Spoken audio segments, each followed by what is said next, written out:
Welcome back, you're watching The Game. The Boston Celtics are one game away from equalizing the series with the Miami Heat. Let's take a look at the unexpected outcome of Game 5 with the returning Mr. Hot Takes himself. He's back! Coach Jello Vito. And that's something new. Coach Jello Vito, because I think we can announce it on the show. Yes, that I think Jello Vito is now a strength and conditioning coach for the De La Salle Green Archers. Sir. Congrats, by the way. Thank you. Of course, let's talk about the Miami Heat versus Boston Celtics. Game 5, it's now a 3-2 series. Still Miami still leading, pero I kind of feel the pressure coming from the Boston Celtics. How did the Celtics do that here in Game 5? You know, in Game 5, the Boston Celtics really started well. Baga, they took advantage of Miami Heat starting flat. You see Jason Tatum hitting those threes, attacking right away early into the game, and which already nag-balloon yung lead kagad.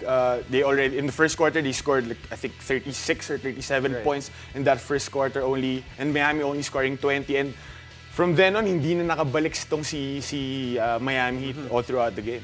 Yeah, you know, you take a look at the fact that itong si Jason Tatum and Jaylen Brown, I guess we can expect them to have 20-plus point games. But then it was more democratic scoring-wise, especially with a guy named Derek White. My goodness, Derek White and Marcus Smart in particular, both of them finally hit the bottom of the net, something that the Boston Celtics needed. You know, yun nga, kailangan ng Boston yung guy that would step up next to Jaylen Brown and Jason Tatum.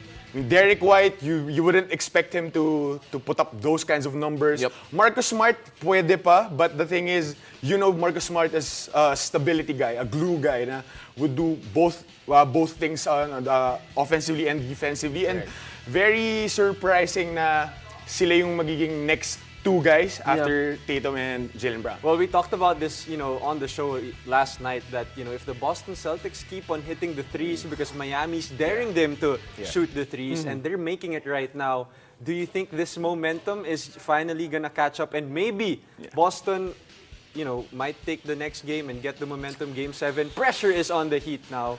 What do you think? I really think that with the way they started playing right now, I think kaya pa atang umabot hanggang dulo to with Boston playing really well right now. And we'll see if Miami have good production from the usuals like Jimmy Butler and all those guys. Baka mahirapan na si Boston and knowing na babalik sila sa home court ng Miami. So it's gonna be medyo iffy pa ako, hindi ko pa talaga masabi, but we'll see. Medyo iffy. No hot takes yet. Not yet. Yan sasabihin ko sana. But then, we'll take a look at the numbers, of course, of Jimmy Butler and Duncan Robinson, who both, rather, Jimmy Butler relatively struggled here. Jimmy Butler had 14, 5, and 5. And, again, for some players that might be good, Jimmy Butler needs to be a bit better than that. The hustle stats, though. That's what's interesting. Miami had 16 turnovers compared to Boston's 9, and second chance points, 17 went to Boston, while Miami only had 7. And that says a lot, effort-wise and activity-wise. I really think that fatigue is already setting in for as a strength and for conditioning Miami. They went on a very, very hard-fought battle nung second round nila. And knowing Boston, another hard-nosed team. And syempre, it took a toll to their bodies yung 3-0 na start ng Miami. And I think it's up to them to push through if you're Miami, if kailangan nilang ilaban para tapusin nila itong series ito. Well, when you talk about the Miami Heat, usually they get their fuel from their defense. And if they're not getting those stops, if Boston keeps hitting those threes, what should Miami do now to, close out this one in Game 6? They have to improve on unang-una yung production ng bench nila. Guys like Caleb Martin, Strauss, they need those yung kahit quality production lang. And for me, I want Kyle Lowry to start leading that team. Kasi he should.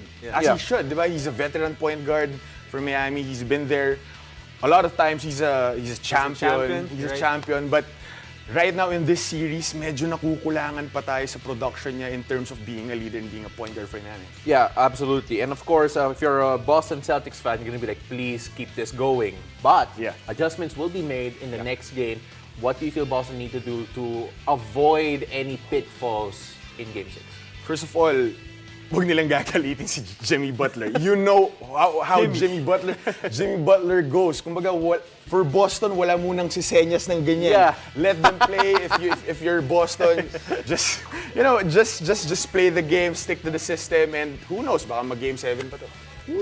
Well, ladies and gentlemen, we're not going to be done with Jello Vito because we miss him a lot. After the break, we'll let Jello Vito do what he does best, and that is to give us some spicy takes on the rest of the NBA season.